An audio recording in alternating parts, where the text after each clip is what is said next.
Welcome to Ground Control. I hadn't planned on releasing a video today, but I know that one of the issues with the Arrows RC Pioneer 650mm brushless micro bush plane was that it was ready to fly and there was no way of binding it up to an OpenTX transmitter. So things have changed. You can bind it up with an OpenTX transmitter, and I'll get to that information in just a minute. But I want to thank Michael Wheatland. Michael Wheatland provided me with the protocol information to test to see if this would bind up with my TX16S, and sure enough it did. Today, Michael, you are Batman. In my world, you are Batman. I am ecstatic that I can bind this up with the OpenTX transmitter. Now, when I first got this, and I have the Arrows T33 50mm EDF jet, and it came with their vector gyro. It was a plug and fly, and the gyro had three modes. You know, it had stabilization mode, where it limits the bank angle and the pitch angle, and it self-levels the plane. And then it had dynamic mode, where it would counteract things like wind and wind gust. And then it had full manual mode. So I thought it was kind of odd that when I received the transmitter with the ready to fly Pioneer, it only had a 2-position switch instead of a 3-position switch. Now, on a 3-position switch, the center position is always full manual mode. I usually set my 3-position switch up so my default position on the switch is all the way forward, so that's my stabilization mode. And then the center position is full manual mode, and then all the way forward is the dynamic mode where it counteracts wind. So I just wondered if they put, because they're marketing this as a beginner plane, so I just wondered if they had put a 2-position switch on here instead of a 3-position switch so that you couldn't get to full manual mode.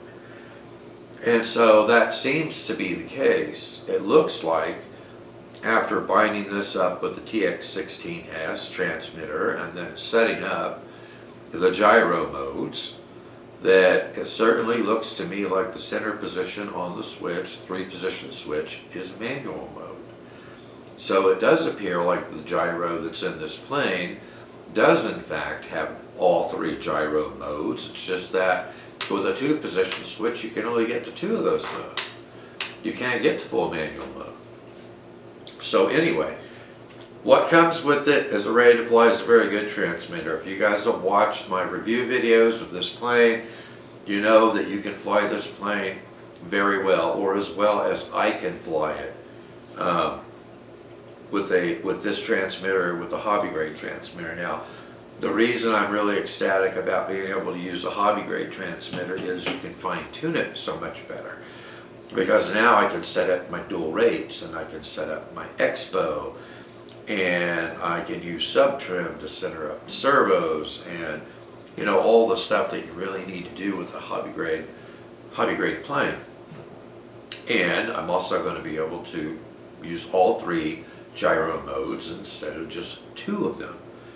So I am very ecstatic about that. I want to thank Michael again for that information. That is fantastic, and the reason I'm publishing this video today is because I figured a lot of you would be interested in that information. Anyway, the protocol for this plane is FR Sky, Free Sky, D, that's the protocol. The sub-protocol is D8. The channel order is aileron, elevator, throttle, rudder. And the gyro modes you can access on channel 5. So, and everything's working. That's the way I've got it set up, and everything is working. That frequency, that protocol does require frequency tuning. And I highly suggest that you do that. And I've already performed frequency tuning on this, so I already have my Goldilocks zone set up for my frequency, so I should have a very stable signal between the TX16S and this plane, but I want to go ahead and crank up the transmitter and bind up the plane so that you can see that everything is working, including the gyro modes. So,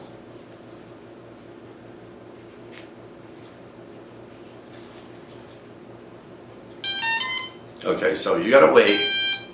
You gotta wait once you're bound up for the gyro to initialize. Okay, so there it goes. You'll see it. You'll see it move the control surfaces, the ailerons, and the elevator 3 times, and then it will be bound up. So let me go ahead and put the canopy on this. Okay. So we have, I don't know, can you see it? Let me move it around here. Aileron, we have elevator, and we have rudder. And the other thing I like now is I have a throttle safety switch. So right now the throttle is inactive, and now I have a throttle safety switch. I really like having a throttle safety switch on everything, just in case. I mean, you accidentally bump the throttle stick, which I've done in the past. So I'm always happy to have that. But fantastic. So okay, so this should be in safe mode. And let me tilt it. Hopefully you can see the ailerons moving. They're moving in the proper direction. Right? And let me see the rudder. I don't know, it'll be harder for you guys to see the rudder, because it doesn't move a whole lot. Elevator. You can see the elevator come up when I nose it down, and when I nose it up, the elevator comes down. Okay, so that's all working. Oh, and so you know it's in safe mode. I flip it over, and you can see the gyro trying to flip the plane back over again. So you know it's in safe mode, stabilization mode, beginner mode, 6G mode, emergency mode, anti-crash mode. Okay, so now the center position should be full manual mode. Flip it upside down, it's not moving. I give it abrupt movements from side to side, nothing is moving. Abrupt pitch angle, nothing is moving. Yaw, nothing is moving. Okay, so now I've got my switch all the way forward. I don't know if you can hear it. It's really hard to see it, but you can hear it. Okay, so now if I make abrupt movements in the roll axis, the gyro is correcting. Same thing in the pitch, listen. Can you hear it? And same thing in the yaw. Okay, so when I have my 3-position switch all the way forward, that's in dynamic mode, where it counteracts things like wind and wind gusts. So all 3 modes are working. That's fantastic. So I'm really eager to get this out and fly it now with the Radio Master TX16S. Let me go ahead and power this off and turn off the transmitter. But I wanted to make you guys aware of the fact that you can, in fact, bind this up to an OpenTX transmitter and fly it with a nice hobby-grade transmitter, which should make this plane a lot more attractive to people. Don't forget, if you do purchase this plane based on our review and testing, please let Aeros RC and Hobby Zone know that you purchased this plane based on our review and testing. That will help us on down the road. We are not affiliated with Aeros RC, and we are not affiliated with Hobby Zone, where I purchased this plane. We purchased this plane at full price with our own funds. We don't make a penny off of any of the sales of this plane. But I purchased this plane to review it and test it, because I know there's a lot of people out there, they posted on our YouTube channel, they're wanting to find great flying micro brushless power system planes rather than the brushed motor and gearbox planes. And I think this, for what you get, is a very good option. I have another sub 250 gram, which this one is, sub 250 gram. Sub 250 gram plane on the way, the Ishin Flying Fish. Has dual motors on the wing. It's sub 250 gram. So I'm hoping that that plane will also be another very good option for a very durable, nice flying, stable microplane that's sub 250 grams, that has adequate power and good efficiency for long flight times, because this one does. And it is also made out of EPP foam, so it should be extremely durable as well, just like this one. So what I'm trying to do this year is find more of these brushless microplanes that you guys might be interested in, and I will test them and review them to see if it's a plane that I would buy again, like this one, since I purchased it with my own funds. The Eachine Flying Fish is coming courtesy of Banggood for Ground Control RC, so I want to thank them for sending that plane. That was one of the planes that I really wanted to review, because it's a micro, it's sub 250 grams, it's brushless. Now that one I believe is a plug and fly, so you have to provide your own receiver for it. I did want to test this one out first because it was ready to fly, and I wanted to have a brushless option for a beginner plane. And I do think that this would make a very good beginner plane. And it's brushless, and it has a gyro. And you can fly it not only with the transmitter that comes with it, but now we've seen you can fly it with a hobby grade transmitter too, so you can grow with it at the same time. So I will look for additional candidates that would fit in that category.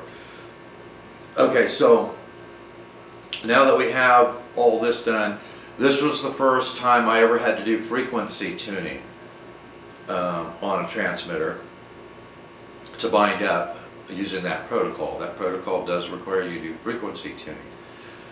And the first time I've ever done it, and it was pretty straightforward and it was pretty easy. Now, my frequency tuning, I think, is a pretty good example because I had to go to both sides of zero.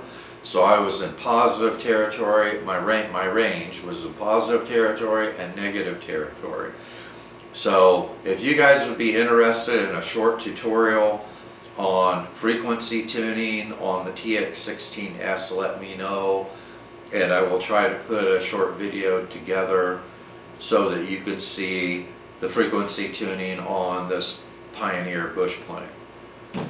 So, you know, I don't know how often that happens where the range is on both sides of zero, but mine was. So, and then I'll show you how I found the Goldilocks zone for the RF signal. So let me know if you're interested in that. I want to thank Michael again.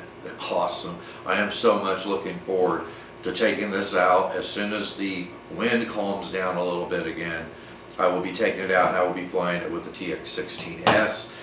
As soon as I get everything tuned and get the plane flying the way I like, with the dual rate and the expo on the TX16S, I will publish my, will update my OpenTX model file, and then I will also provide a setup file for those of you that don't have a TX16S or OpenTX transmitter. Maybe you have a Free Sky transmitter that you can use to bind up to this, and so that'll help with a setup file.